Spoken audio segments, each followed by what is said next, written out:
Hello friends, welcome back to our YouTube channel mining Chanda Ravishankar.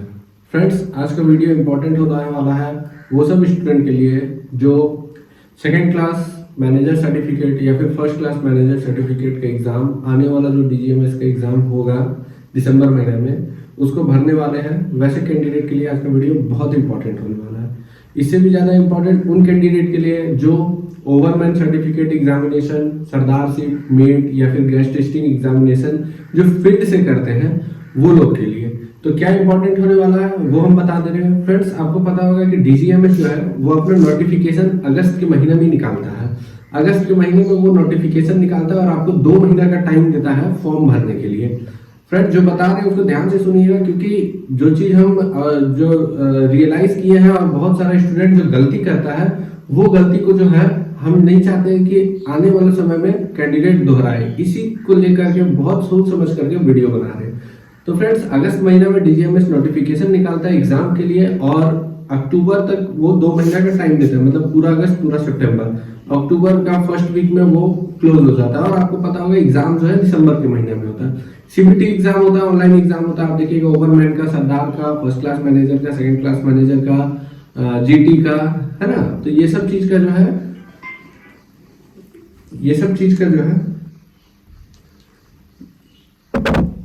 जो exam है वो DGMS दिसंबर महीना में कंडक्ट करवाता है। अब होता क्या है बता दे रहे फ्रेंड्स। यहाँ पे देखा गया है कि कई सारे स्टूडेंट ऐसा है ना जो 1 मार्क्स, 2 मार्क्स, 5 मार्क्स के लिए जो है फेल कर जा रहे हैं। और फेल करने का मतलब कितना बड़ा आपको इसका लॉस होता है, कितना नुकसान उठाना पड़ता है, पहले वो बात हम समझाते हैं। पहली बात, अगर आप ओवरमैन एग्जाम में फेल हो जा रहे हैं तो समझिए आपका ओवरमैन एग्जाम नहीं पास कर पाइएगा, आपके पास सर्टिफिकेट नहीं आएगा। अगर आप फील्ड कैंडिडेट है या फिर ऑलरेडी ड्यूटी कर रहे हैं कहीं पे, तो आप जो है प्रमोशन में लेट हो जाइएगा। अगर आप सरदार सर्टिफिकेट का एग्जामिनेशन दे रहे हैं तो ध्यान रखिए कि आप जो फील्ड का कैंडिडेट सरदार का एग्जाम दे रहा है वो या तो डायरेक्ट रिक्रूटमेंट के लिए दे रहा है या फिर जो है वो अपना डिपार्टमेंटल प्रमोशन के लिए दे रहा था। अभी आप देखे होंगे WCL का भी जो है एग्जाम हुआ था, तो कितना ज्यादा वैकेंसी अभी निकला हुआ डिपार्टमेंटल कैंडिडेट के लिए। और इस कंडीशन में अगर आप उस साल एग्जाम नहीं पास कीजिएगा तो कितना बड़ा लॉस होगा आपके लिए। आप सोच सकते हैं, आप अपने लाइफ का कितना बड़ा जो अपॉर्चुनिटी है उसको लूज कर दीजिएगा। यहीं पे एक और चीज देखिए, जीटी का जो एग्जाम ऑनलाइन होता है जो फील्ड कैंडिडेट के लिए, वो भी अगर एक बार भी अगर फेल कर जाते हैं तो उनको 1 साल के बाद मौका दोबारा मिलेगा और वहां पर आप जो है 1 साल का मौका को गवा देते हैं। और बताते हैं फ्रेंड्स, अगर आप सेकेंड क्लास खास करके अंडरग्राउंड के एक्सपीरियंस वाले कैंडिडेट है, मतलब आप ड्यूटी कर रहे हैं कोल इंडिया में या कोई भी और जगह पे और आप अंडरग्राउंड ड्यूटी किए हैं, आपके पास अंडरग्राउंड का एक्सपीरियंस है, तो निश्चित तौर पर ये मान करके चलिए कि कोल इंडिया आने वाले समय में सिर्फ और सिर्फ आप लोग को ही आगे प्रमोट करने वाला है। रिस्ट्रिक्टेड सर्टिफिकेट होल्डर ऐसे भी अपने आप को एलिमिनेट मान करके ही चले। अभी का पॉलिसी जो कंपनी ने लाया उस हिसाब से, तो आप सोच के देखिए कि आप एक बार भी एग्जाम में अगर पीछे हो जाते हैं तो आपको कितना बड़ा लॉस उठाना पड़ जाएगा। उसी तरह फर्स्ट क्लास के लिए भी आप सोच के देखिए कि एक बार भी अगर आप फेल हो जाते हैं तो कितना बड़ा लॉस उठाना पड़ जाएगा। तो कहने का मतलब ये है कि ये एग्जाम को बहुत ही सीरियसली लेना है। एक मौका भी चूकने का मतलब आपका लाइफ में आप 5 साल पीछे जा सकते हैं।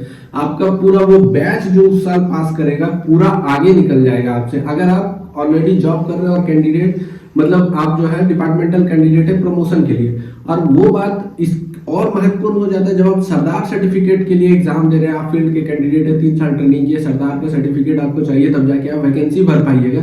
तो वहां 1 साल लेट होने का मतलब आप समझ जाइए कितना लेट हो जाएगा। तो फ्रेंड्स, हम बताना चाहेंगे कि आप प्रिपरेशन जो है स्टार्ट कीजिए, अभी से स्टार्ट कीजिए और जो भी उसका थ्रू आउट सिलेबस है उसको पढ़ करके तैयारी कीजिए।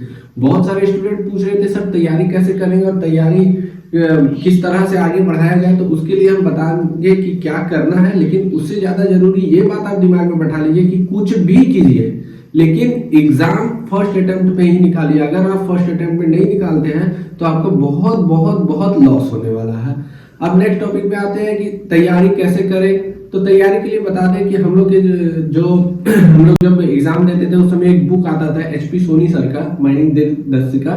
तो उनके जो ऑथर है वो अभी ऑनलाइन क्लासेस करवा रहे हैं। अगर आप उनसे क्लासेस करना चाहते हैं तो उनसे जाकर के कांटेक्ट कीजिएगा, क्योंकि वो बहुत एक्सपीरियंस टीचर है और ऑलरेडी वो कोल इंडिया पे अच्छे रैंक तक जा चुके हैं। उनका कई सारा बुक भी आ चुका है जिससे पढ़ के कई सारे लोग जो है अभी नौकरी कर रहे हैं। तो अभी क्या है कि आपका प्रिपरेशन में अगर आपको समझ में नहीं आ रहा है कि आप कहाँ से तैयारी करें, कैसे तैयारी करें। एकदम आंख बंद करके कोई ना कोई कोचिंग ज्वाइन कर लीजिए। जो कोचिंग मेरे नज़र में जो सबसे अच्छा लगा उनका नाम हम आपको सजेस्ट कर दिए हैं, आप उनसे जाकर के कांटेक्ट कीजिए। लेकिन ये सब के अलावा सबसे इम्पोर्टेंट चीज़ ये हो जा रहा है कि अगर आप इस एग्ज़ाम में फेल होते हैं तो आप बहुत बड़ा लॉस की ओर आगे बढ़ जाइएगा, क्योंकि ये एग्जाम में फेल होने का मतलब हो सकता है कि उस साल आने वाला वैकेंसी आप ना डाल पाए। सरदार का जो सर्टिफिकेट होल्डर स्टूडेंट रहेंगे या फिर फर्स्ट क्लास सेकेंड क्लास के जो स्टूडेंट रहेंगे वो पूरा एक बैच प्रमोशन से पीछे रह जाएंगे, अपने सारे जो बैचमेट है उन लोग से पीछे रह जाएंगे। तो ऐसा नहीं होना चाहिए, इसलिए हम बता रहे हैं अपने से तैयारी हो सकता है तो अपने से तैयारी कीजिए, अपने से तैयारी नहीं हो सकता है निश्चित तौर पर आप जाकर के कोचिंग ज्वाइन कीजिए। देखिए कोचिंग ज्वाइन करना महत्वपूर्ण इसलिए भी हो जाता है क्योंकि आपको वो एक पाथ प्रोवाइड करते जाएंगे, और पाथ प्रोवाइड होते जाएगा ना तो आपका रास्ता और इजी होता जाएगा। क्योंकि कोई बंदा अगर पहले से उस पाथ पे आगे निकल चुका है तो वो इजीली आपको जो है कहाँ पे हर्डल आता है, कहाँ पे प्रॉब्लम आता है, कहाँ पे आप गलती करते हैं, वो सब चीज का एक्सपीरियंस वो टीचर को रहता है ऑलरेडी। तो वो जब अपना एक्सपीरियंस आपके साथ शेयर करेंगे तो वो जो है आपका बहुत हेल्प करने वाला है। और अभी के टाइम पे बता दे रहे हैं कि एक एक एग्जाम का वैल्यू बहुत ज्यादा हो गया है। आप एक एग्जाम में भी अगर पीछे हो जा रहे हैं तो समझिए कि आप जो है बहुत ही पीछे रह जाइएगा। हो सकता है आप मतलब जो टाइम पे आपको सब चीज मिलना चाहिए, जैसे सेकंड क्लास का ही प्रमोशन है, आप इस साल मान के चलिए पिछले साल ही पास कर जाना चाहिए था लेकिन इस बार भी पास नहीं कर पाए, तीसरा अटेम्प्ट में पास कर पाए। आप सोचिए 3 बैच आपसे आगे निकल करके जाएगा, करीब 400-500 स्टूडेंट आपसे आगे निकल करके जाएगा, तो वो 500 स्टूडेंट का वैकेंसी फिल होने में 6-7 साल लग जाता है। मतलब आप प्रमोशन से 6-7 साल और डिले हो जाएगी। 6-7 साल बाद हो सकता है आपका मन भी नहीं करेगा नॉन एजुकेटिव से एजुकेटिव बनने का। तो स्पेशली खास करके जो सेकेंड क्लास और फर्स्ट क्लास के एग्जाम दे रहे हैं या फिर ओवरमैन और डीजीएमएस का जो भी एग्जाम दे रहे हैं, हम मतलब हार्डली सजेस्ट करेंगे कि आप जो है कोचिंग की ओर जाइए। अगर आपको अच्छा कोचिंग मिल रहा है अपने नियर बाय एरिया में तो जाइए, नहीं मिल रहा है तो एसपी सोनी सर का क्लासेस जो चलता है आप उसको अटेम्प्ट कीजिए, उसको अटेंड कीजिए, उनसे कोर्स ले लीजिए। या अगर आपसे सेल्फ स्टडी होता है तो आप सेल्फ स्टडी भी कर सकते हैं। उम्मीद है फ्रेंड्स आपको ये डिटेल अच्छा लगा होगा। डिटेल अच्छा लगा होगा तो चैनल को सब्सक्राइब जरूर कीजिएगा और अपना वैल्यूएबल कमेंट बॉक्स में जरूर डालिएगा। मिलते हैं नेक्स्ट वीडियो में, तब तक के लिए जय हिंद।